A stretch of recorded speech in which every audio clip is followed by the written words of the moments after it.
สบา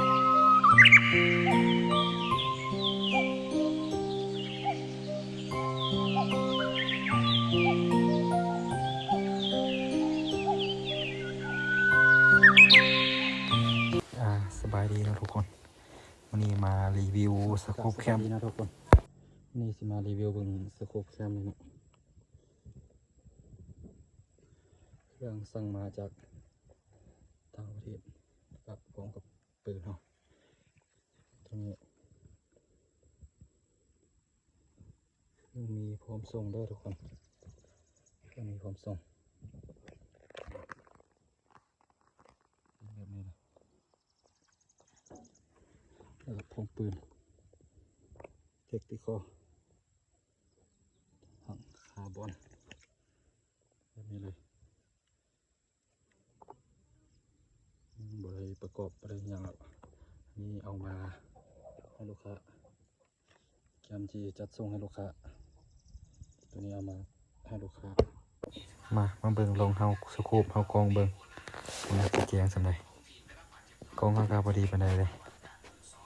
นี่ก็เป็นภาพสโลว์เพราะว่าถ่ายเป็นวิดีโอธรรมดากองเฮาบ่เป็นแล้วกองโทรศัพท์เฮาบ่เป็น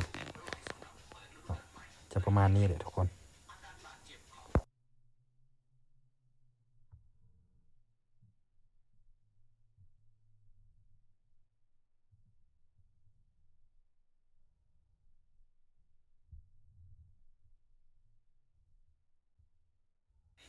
โอ้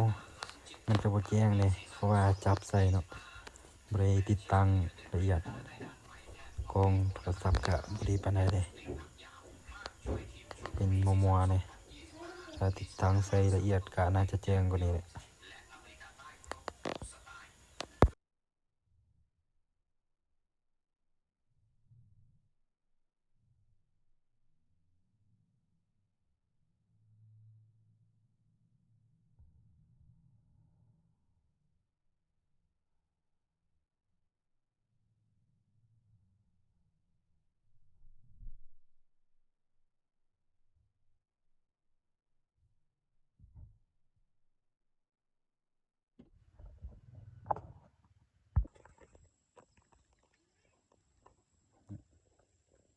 เป็นของเฮาเอง